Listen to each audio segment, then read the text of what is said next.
So we kind of have like 1.3 total ready to go. And all these people, whether they're a female or whether they're a couple, is what I find is that actually when I spoke at like Total Wealth Academy recently in Houston, their husbands are like, go talk to her, go invest, And so he's like promoting her to be a part of a deal that's a bunch of females together. And that's what I like to see. I've got one investor that he's a dad of 5 girls, and he's like, oh, so I can show them all the things that I'm doing. I'm like, exactly, please do. Because when I was a kid, I got locked out of the office and had no idea what was going on behind those doors or, how the money was made, whether it was from work, honestly, or whether it was from investments. I didn't know.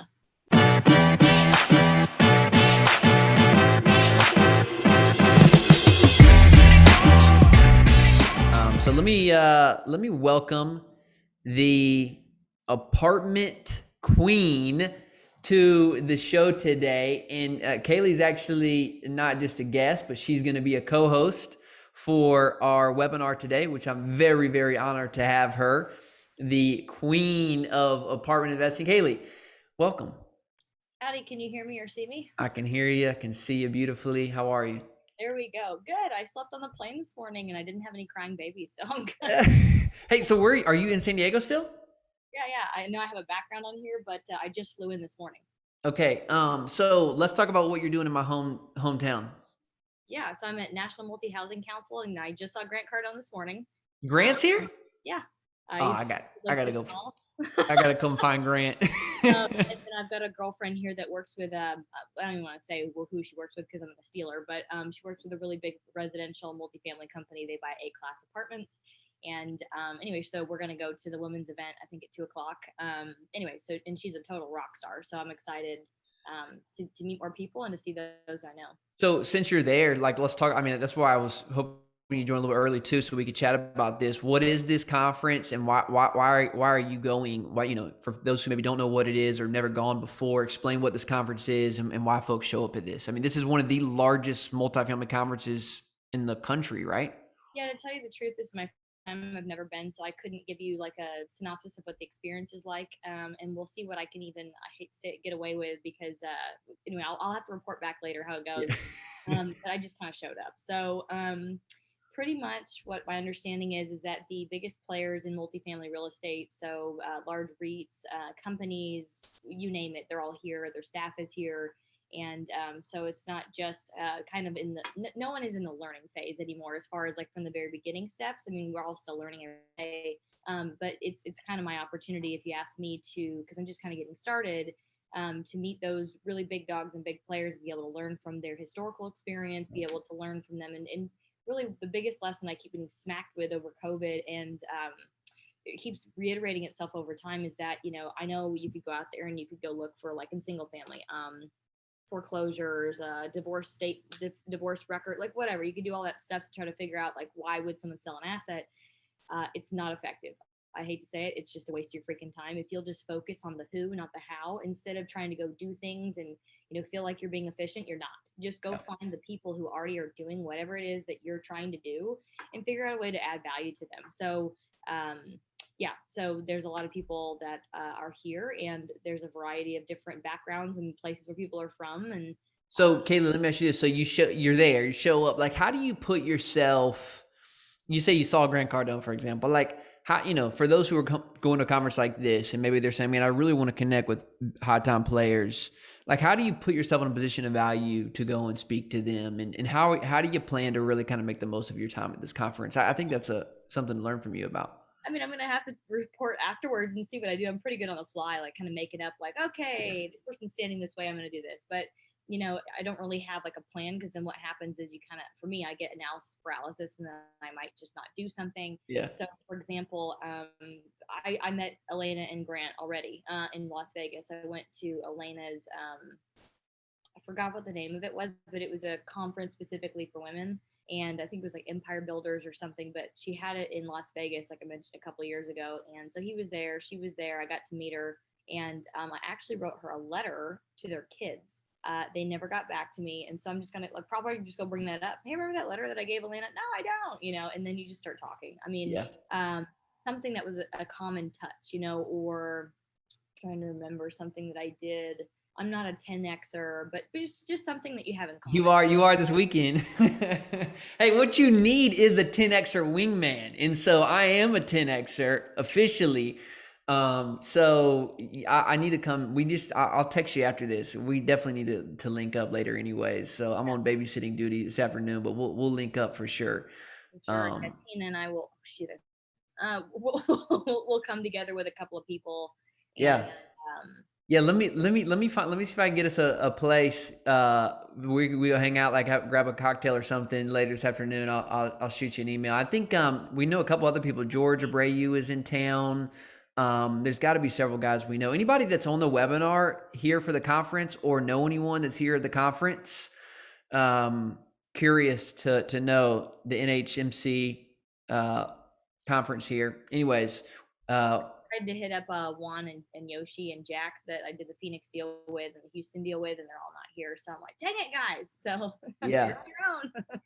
So let's talk about queens of real estate here, Kaylee. And people really want to learn, what you're doing in the multifamily space. I'm really curious to learn more about this fund that you started in your vision to, really end abuse and codependent relationships by really financially educating women. What an incredible vision and mission that you're on to do that. I love that you're using wealth creation kind of as the means towards that end. So talk to us kind of what you're up to in this space. And then specifically, I want to get into this fund model that you're using to both bring in investors, but also educate kind of the next generation of females. And by the way, I have a 1-month-old little girl.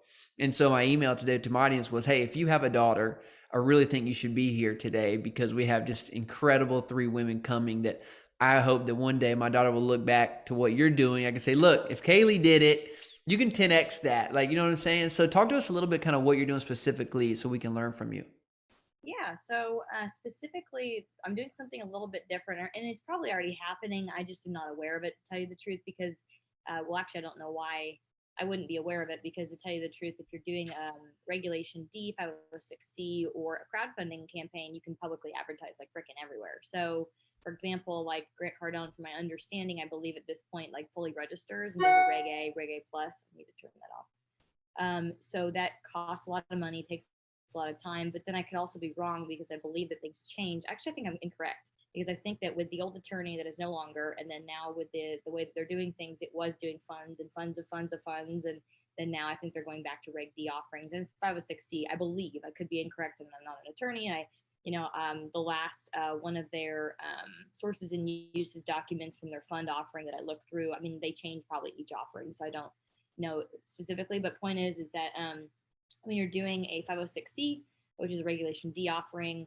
you don't have to fully register. And then you can also do crowdfunding, where you don't have to fully register. It's an exemption from the SEC, where you can offer something and publicly advertise. So those are the 2 ways that you can basically shout out, more than just emailing and calling and seeing your friends and family. You can put out advertisements, you can send email blasts, you can take live videos on the property, if that's what these are raising for, because you can syndicate and you can crowdfund like a lot of stuff. You can do a tech company, you can do all kinds of stuff. But so what we're doing is, and I'm trying to pull up my my new org chart. So if you guys want to see like specifically like what we're doing, I don't really care. Full transparency, I think, is important. So I'm going to try to pull it up. But point is we decided to do a side-by-side offering. So what we're doing is we're doing 2 offerings at the same time. So the fund is a holding tank for money and for properties, and they go together and they do things. So basically, I don't know if I can screen share, but I've got it pulled up if you want to see it. We're going to create a SPV, or special purpose vehicle, to be able to offer both at the same time. The crowdfunding offering is going into the SPV, and then I believe the Reg D is just a Reg D. It's just whatever at the same time. So what this allows us to do is be able to advertise. So I want to get the message out there that this is an opportunity for, men can invest too, to invest in an offering where we focus on putting money into deals that are led by female sponsorship. So that has the effect of making sure that women are in leadership positions, which is a little bit odd or not the norm in the commercial real estate world. And then also the backers behind these campaigns, or limited partners, depending on which type of offering we're talking about, are primarily women. And they can be men too, like I mentioned, but the men have to take an extra step and basically pick a mentee, at least one that's a female, and she actually has access to his login in the portal. It's a different login to where she can't mess with the financials or update banking information or anything like that. But it's like I can see all the financials, I can see the reports, I can see pictures, updates, things like that.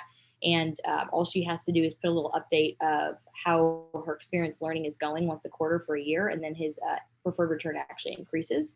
So Ah, that's so because so that was my question, right? Of like, how do you motivate someone to come in? It just seems like extra work from an LP standpoint, but you're saying you actually are going to give them more based on if they do this for the mentees. yeah. How else can I push? Incredible, It's like you incredible. gotta pay people. So yeah. Yeah, but I love that. So you're finding valuable deals. You're giving more of that promote up in order for them to come in and educate kind of the next generation of female leaders. Yep. And so far, what I find that's been already, because we have about I don't even know if I could say this technically, because like I still need one more final document for it to be official. Right now, we're still taking soft commits. I guess I could say in soft commits, we have 1 million raised in soft commits. So there's no actual money being transacted. We haven't accepted any money. I'm not an attorney. But disclaimer, city. But point is people have signed up for about that much. And then the deal, we've got the specific one, I have someone with a 1031 that's coming into that one is in a tick.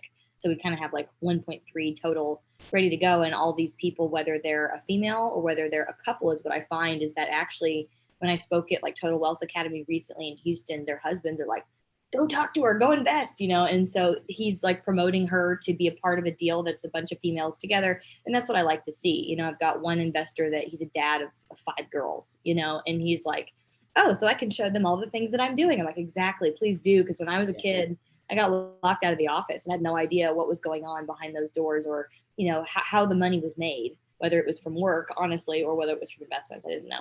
Yeah.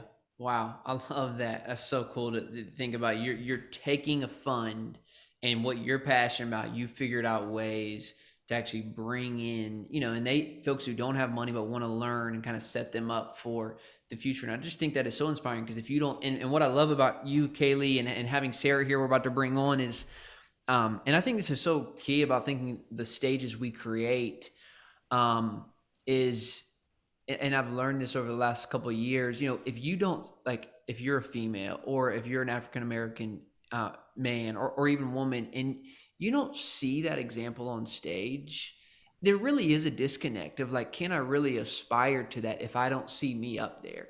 And I think as a white male, I take that for so much for advantage because I always see me everywhere I go. You know what I mean? Like, but to what you're doing and say, no, like this is possible. I just think is so empowering. I'm really, really pumped to have you here today.